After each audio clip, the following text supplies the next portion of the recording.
The emerging markets have had it pretty rough this year, with the MSCI Emerging Markets Index returning -1% year to date, compared to over 17% for the entire global markets. But after trailing the global markets for a lengthy amount of time now, what if this underperformance turns out to be a good thing? With recently poor performance, the valuations are now really low, which means that the future should be bright for the emerging markets. But before we show you exactly why the emerging markets could blow up in 2022, let's first take a look at exactly what the emerging markets are. Depending on where you look, there are a few different definitions for the emerging markets. Investopedia breaks it down in a good way, explaining that an emerging market is a nation with an economy with a low to middle per capita income, or it could be an economy that is transitioning from a closed market system to an open market system, and that emerging markets are typically unstable and not yet proven.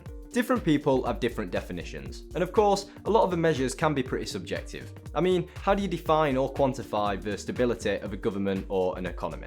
But you've also got to come down hard on the gangsters. This does mean that when you invest in an emerging markets fund, depending on the index that is being tracked, it may or may not include certain countries where they are pretty borderline. For example, MSCI includes South Korea as an emerging markets country, whilst FTSE includes South Korea as a developed markets country. This is a fact sheet for the MSCI Emerging Markets Index, showing the geographical breakdown of the emerging markets. The largest country by a fair bit is China, accompanied with Taiwan, South Korea, India and Brazil. The emerging markets have a reputation of being volatile, and therefore being more risky to invest in when compared to developed countries. This is commonly attributed to the lack of stability within the governments or the economies of these countries, which can add a lot of uncertainty. This Forbes article claims that the long-term standard deviation of the emerging markets is 22%, whilst the S&P 500 has had a long-term standard deviation of just 15%. This increased standard deviation essentially means that the emerging markets are all over the place. They are extremely volatile, especially in the short term. This would make it even more crucial to make sure that you're investing with a long-term mindset when investing in the emerging markets, because the short-term returns can be extremely unpredictable. Also, when investing in the emerging markets, you can expect to see much more variation in comparison to the global markets. So when the developed markets are going through a strong period, they are typically all going through a strong period. But the emerging markets don't necessarily follow this trend, as they are much more independent. This article explains that the emerging markets typically have economies that are based on just a few industries, meaning that their economies will be particularly sensitive to changes within the industries in their own countries. These countries are also more likely to experience higher levels of inflation, deflation, or currency devaluations, which could hurt their economies and securities markets. To analyse the recent returns of the emerging markets, we're going to compare the Vanguard Emerging Market Stock Index Fund to the FTSE Global All Cap Index Fund, which tracks the entire world. This data shows the returns for the emerging markets, showing that the returns over the past year or so have been poor. Even over a 10-year time frame, the overall returns for the index has been around 97%. This can be compared to the FTSE Global All Cap Index Fund, in which the index is up around 20% over the past year, and has had 10-year returns of over 250%. So, despite the emerging markets typically carrying higher risk when compared to the global markets, it doesn't seem that investors are actually being rewarded for this risk. But of course, the recent returns are not telling the full story. There is much more data for us to look at. This website shows the long-term returns for the MSCI Emerging Markets Index and the MSCI World Index, which only includes developed world countries. This data here shows the 10-year returns. This data returns somewhat different numbers, showing 10-year returns for the emerging markets at around 20%, with the developed world over 150%. But when you switch to a 20-year time frame, the picture changes. Suddenly, the emerging markets are much stronger, with 20-year returns of around 350% compared to 230% for the developed world. This shows that the emerging markets have not suffered forever. They also go through strong periods too, just like the developed world is currently going through a strong period now. After switching to 30 years, the picture flips again, with the emerging markets growing around 360% compared to 520% in the developed world index. Interestingly, when you change the data to around 33 years, which is about as far back as the emerging markets data goes, the emerging markets suddenly dominate again, with over 1,100% compared to 660% in the developed world. We can learn a few different things from this. First of all, that it is very easy to just cherry pick whatever data you want to prove the point that you want. By changing the time frame, it's easy to make one index look better than the other. But also, it shows how quickly some things can change. It only takes you missing out on a year or two of wild growth, or for you to be involved in a bear market that lasts 1 or 2 years, for your returns to be massively damaged. But either way, the main point is that the emerging markets have underperformed massively recently, but it has not always been that way. And as we alluded to earlier, this underperformance may not be such a bad thing,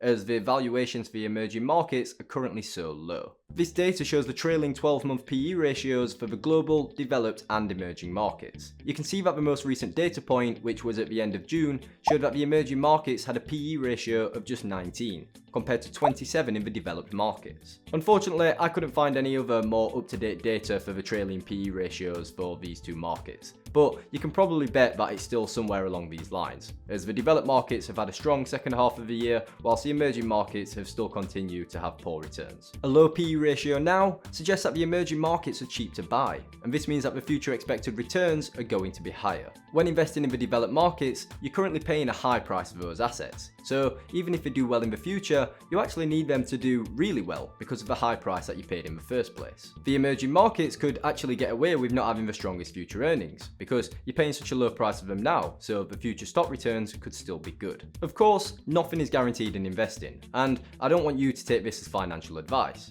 but from a valuations perspective, the emerging markets look extremely strong for the future. So despite the poor past performance that the emerging markets have faced recently, the next year, few years or even decade could actually turn out to be strong for the emerging markets. So if you did want to tilt towards the emerging markets to try and benefit from this potential upside, how would you go about doing that? This fact sheet shows the MSCI ACWI index, which is their index that covers the entire globe, including countries from both the developed markets and the emerging markets. You can see on this pie chart here that China makes up 3.85% of the index, which we can use in a calculation. This next fact sheet is the emerging markets fact sheet that we saw earlier, which shows that China makes up 34.02% of the emerging markets index. So if China makes up 3.85% of the entire world, but makes up 34.02% of the emerging markets, we can divide these two numbers to work out that the emerging markets currently make up around 11.3% of global markets in the eyes of MSCI. So if you wanted to build a standard global portfolio, you would typically invest around 11% in the emerging markets with around 89% in the developed markets, if you wanted to track the global markets accurately. But if you want to take a punt on the emerging markets, then you should of course increase this 11% allocation to whatever you see fit. It really all comes down to how much you actually believe in the emerging markets. If you really believe in them, then you could double this 11% to, let's say, 22%. Or maybe you just believe in them a little, so you nudge up the 11% to something like 15%. The choice is up to you. However, it is important to consider that by doing this, you are essentially making an active bet on the markets. You'd be looking at some recent data and some recent valuations and betting that the emerging markets are going to outperform the global markets, which is basically the definition of active management. As a low-cost passive index fund investor, I tend to just track the global markets how they are, with no tilt towards certain countries, sectors or industries, because I don't think I know better than the markets. But that doesn't mean that you have to be like me, and I certainly wouldn't blame you if you wanted to tilt towards the emerging markets. It does look like a good prospect. Just remember that the emerging markets tend to be much more volatile than the global markets. So if you increase your allocation to them, your portfolio is typically going to fluctuate much more than a standard global portfolio. You have to consider whether this is something that you'd want.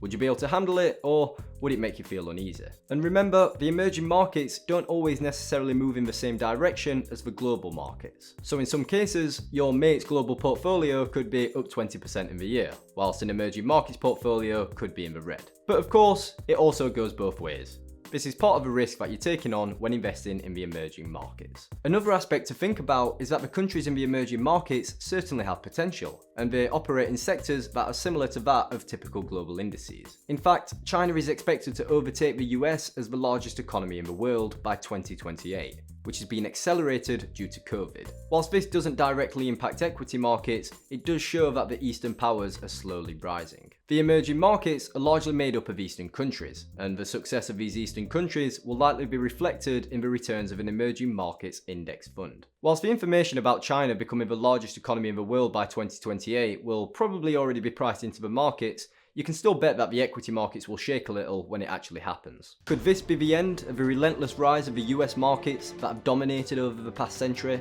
Will everything that we have known so far change? Who knows? But what I do know is that if you want some ideas when it comes to investing in a global index fund, then we've got you covered with this video here, where we discuss the best global fund on Vanguard's UK platform. And with that, I'll see you next time. Thanks for watching. Just watch the video, mate.